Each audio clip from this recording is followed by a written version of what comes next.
Welcome to the Strenuous Life Radio, the podcast for entrepreneurs, men and women, learning the essentials and soft skills of the strenuous life. Here's the host, JR Hendrick. It is good to be here, ain't it? And now with this particular episode, we're going to have a little help. This episode is called New Friends Solve Problems.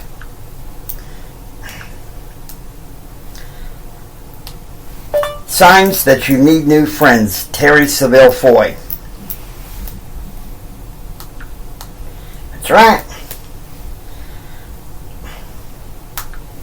You've heard the phrase, your net worth equals your net worth. I'll repeat that.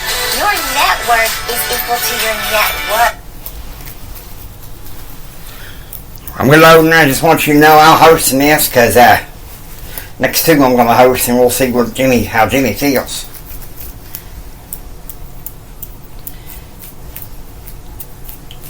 Percent of your success is due to your reference group.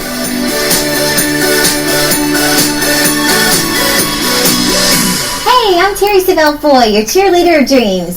You know, anytime someone asks me how I went from living paycheck to paycheck, in debt, out of shape, no dreams or goals for my life, to doing what I'm doing today, I always say one word: routine. The secret of your future is hidden in your daily routine. Well, one of the biggest changes I made to my daily routine was listening to inspirational messages that pointed my life in the right direction. So I want to ask you to subscribe to this podcast by pushing the little red arrow so you start a routine of consistent inspiration and coaching to help you live your dreams. In fact, today, let's talk about 3 signs you need new friends. You know, you have to choose your friends with caution. Now, this is vital to achieving your dreams and goals. In fact, before I finish today, I'm going to give you a free download that includes a checklist of 5 ways to connect better. Now, this is going to help you in life and in business. You've heard the phrase, your network equals your net worth. I'll repeat that. Your network is equal to your net worth. You know, they say 99% of your success is due to your reference group. In fact, Harvard did a 20-year study proving that your physical health is determined more by your relationships than by the food you eat, the exercise program you're on, or the genes you've inherited. Isn't that crazy? See, wherever you put yourself, you're just going to conform to it. In fact, Tony Robbins did this experiment where they did a survey asking people to hold their coffee while they ran to grab something. So they walked into a Starbucks, just walked up to a complete stranger, and just said to them, "Could you hold this for me real quick? It's a cup of coffee," while he gets something out of his pocket, and he just says, "Thank you." Now this is what they did. 100 people they did this with held iced coffee.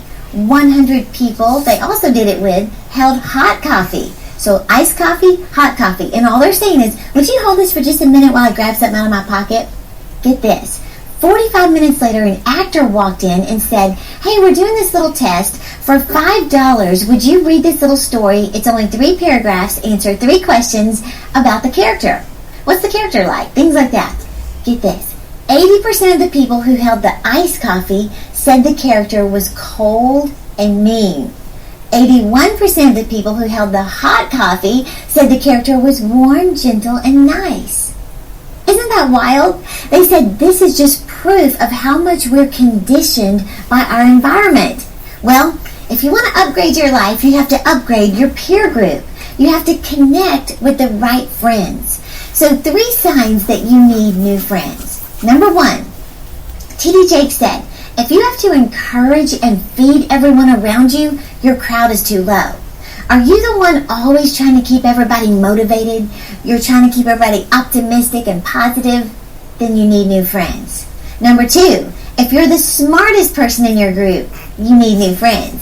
See, if you're the smartest one, then you're doing all the teaching. You're not learning anything. You got to start connecting with people who cause you to want to come up higher, to learn more, to grow, to study. And then number 3, if you're the most successful person in your group, you need new friends. See, you have to get around someone who sort of intimidates you, who makes you want to study, makes you want to read more. You know, get around somebody who keeps their body more fit than you. Their cars are cleaner than yours. Their finances are budgeted, and they cause you to stretch to a new level. You know, the Bible says that iron sharpens iron. Let me just explain it like this. Where you're going in life, your crowd is going to have to change. God wants you to get around people who cause you to think bigger, to dream bigger. See, you can't share $1 million dreams with dollar thinkers. In fact, Grant Cardone said, his mom used to tell him all the time, you are the people you hang around. You're not just a product of who you hang around. Everything you're involved in, it influences you. Les Brown said, get all the toxic people out of your life. The energy drainers, he said, remove them. You know, you've heard that phrase, one bad apple can spoil the whole bunch. Well, one energy drainer can spoil your whole life, your whole destiny. Well, there are some people who just aren't good for you anymore because they bring you down. You've heard birds of a feather flock together. Well, Conor Mcgregor, you know, the UFC champion, he said, I don't have many friends. He said, I could count on 2 hands the number of people who have my phone number. He said, I have a small circle of friends. And then he said this, I have tunnel vision on my path. Anyone who tries to steer me away from it, I just get rid of them. And I don't know what he means by that, get rid of them, because he's pretty intimidating. But you know what I mean. And listen to this. This is just amazing. I'm sure you've heard of Aristotle of Naxos, the Greek shipping magnate. I have no idea what I just said. Aristotle of Naxos, he was known for explaining what he would do if he lost his fortune. Get this. He said he would take on 3 jobs, and from his earnings he would carve out and save $500. Then he said he would spend all of it on one expensive meal, just to sit close to someone who could open doors for him, sit close to someone who would cause him to come up higher, to make a connection with him or her, he said was the fastest way to create your fortune. Well, let me close out with this story, and you've probably heard me share this before, but it's worth repeating. There was this guy, he said he wanted to be successful, nothing was improving in his life, and he said he looked around at his closest friends and he realized they all equally hated hard work and had no intention or desire to improve their lives. So he said he asked this very wealthy man who wasn't any more intelligent than him or any more, fit or anything. He just said, what is it? Like, how did you become so successful? And the wealthy man said 4 words. He said, keep the right company. Keep the right company. So he said, I did. I just made a list. He said, if someone could drag me down, I would spend no more than 5 minutes with them. If someone could improve my life, he said, I spend as much time as possible with them. Then he said this, after following my make it or break it list, within 3 years, I was a millionaire. What in the world? Keep the right company. Get around the right people.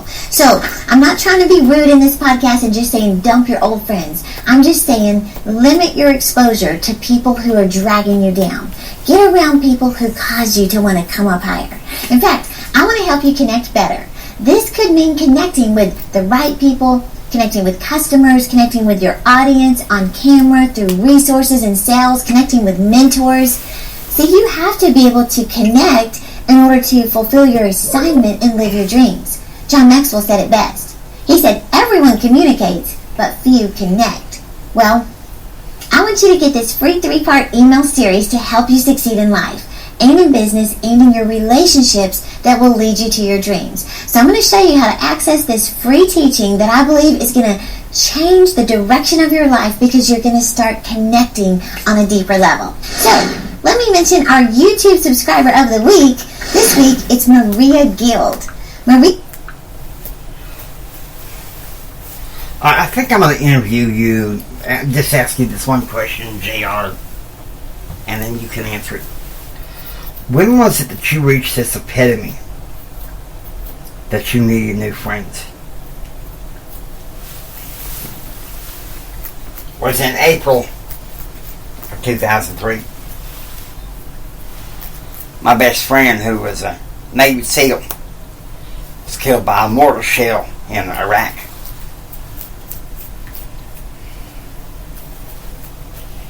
I noticed some of the ones I hung around with. Brad Wynn, Jim Bob Horton. They weren't helping. So I clung to my church friends. my daddy always told me, he said, look, you can come back into town, but you can always come back home on the weekends from teaching law if you want to, son, but you don't need to hang around with those two no more. Those two yahoos and those two clowns are going to introduce you to things that's going to block your success. And I don't want that for my oldest son. So I went off to teach law at Texas Tech for 5 years. And I listened to my daddy. I got the best possible friends. One person daddy had watched me like a hawk was valet. He's a servant he had watching over me named Adam Plummer. If he saw me going downhill, he'd be like, JR, have you lost your mind? That person's being reactive. They're dragging you down. Stay away from them.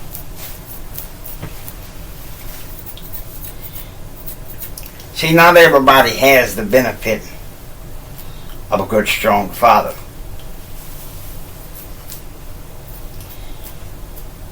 And even though me and my dad didn't always get along, he was helpful.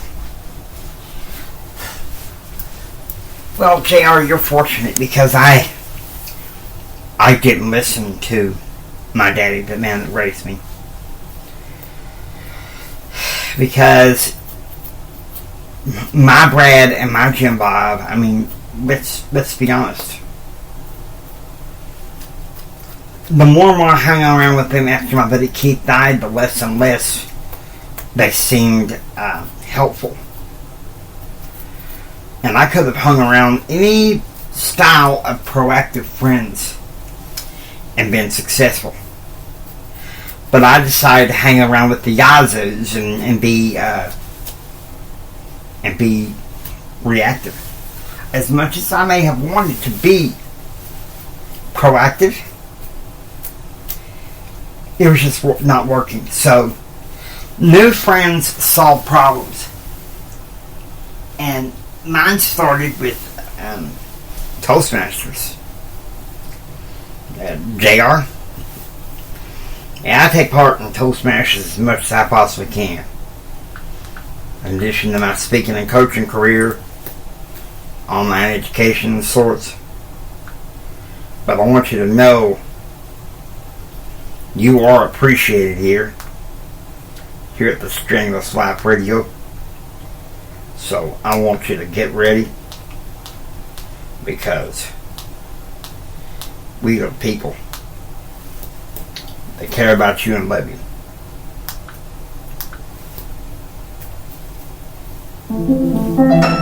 Oh. Challenge yourself.